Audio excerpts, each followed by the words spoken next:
Hey guys, हाय, कैसे हैं आप सब। मैं और मेरा फ्रेंड आज फ्री थे, संडे है। थोड़ा टाइम था हमारे पास, तो हम लोगों का मन किया कहीं घूमने जाने का।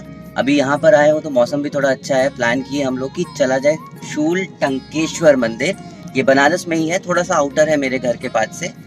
DLW एरिया से थोड़ा दूर आप जाते हैं तो वहाँ पर आपको ये मंदिर पड़ता है। मैं बहुत पहले गया था और मेरा फ्रेंड गया नहीं था, तो मैंने सोचा कि चलिए हम लोग आज चलते हैं। तो चलते हैं वहाँ पे, फिर आपको भी दिखाएंगे कि वहाँ क्या क्या आपको देखने को मिलता है। दर्शन कर लेंगे और आप भी दर्शन कर लीजिएगा। बनारस शहर से 15 किलोमीटर की दूरी पे है माधवपुर गांव, जहां शूलटंकेश्वर महादेव जी विराजमान हैं। इस मंदिर में कुछ और देवी देवताओं की भी मूर्तियां हैं, जिनमें हनुमान जी, मां पार्वती, भगवान गणेश और कार्तिकेय के साथ नंदी भी विराजते हैं।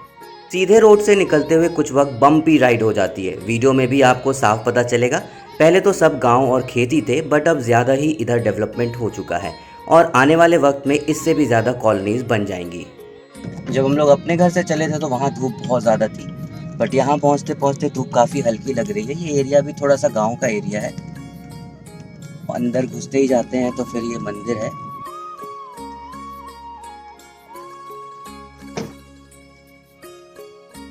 शूल मतलब कांटा या पीड़ा, तो ऐसा माना जाता है कि शूल टंकेश्वर का दर्शन करने वालों के सभी दुख दूर हो जाते हैं। काशी के दक्षिण में बसे मंदिर के घाटों से टकराकर गंगा काशी में उत्तर वाहिनी होकर प्रवेश करती है।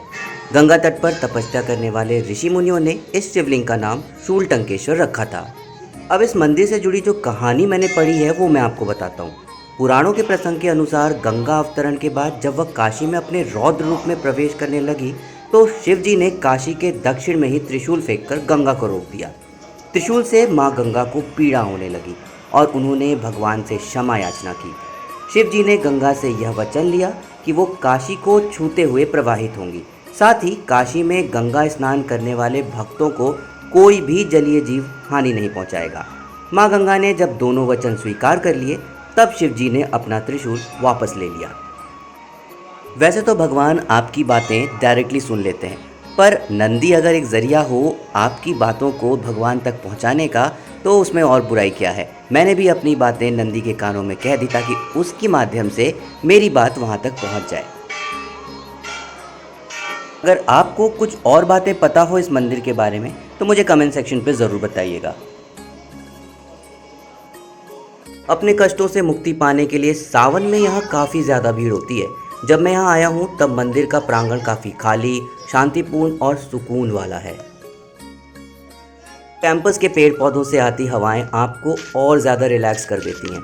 मंदिर बड़े एरिया में बना हुआ है और जैसे जैसे आप दूसरे ओर चलते जाते हैं तो आपको गंगा जी दिखाई देने लगती हैं।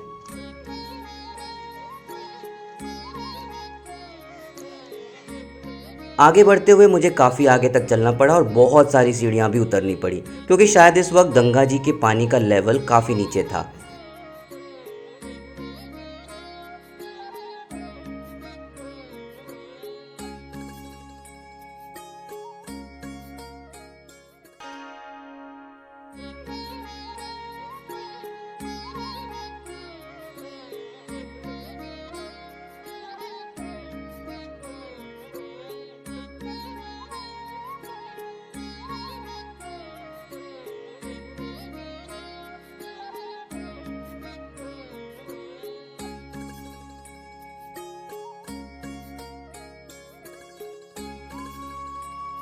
दोपहर की हल्की धूप और गंगा घाट कॉम्बिनेशन तो अच्छा लगा मुझे, और कुछ टाइम वहाँ मैंने गुजारने का फ़ैसला किया।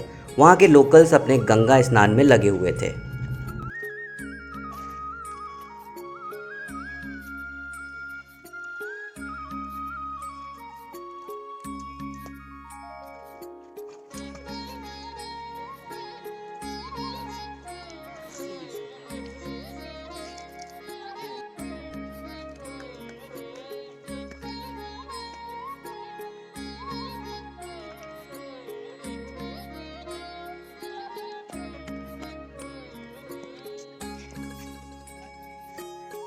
भीड़ ना हो तो ऐसे में घूमने टहलने का मज़ा कुछ और ही होता है।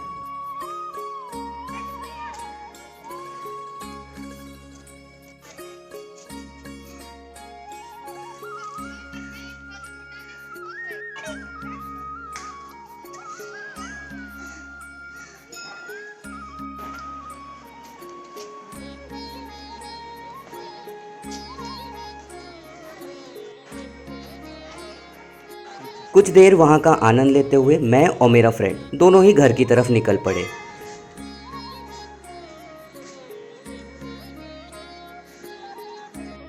मंदिर के दर्शन कर लिए, अब निकल रहे हम लोग घर।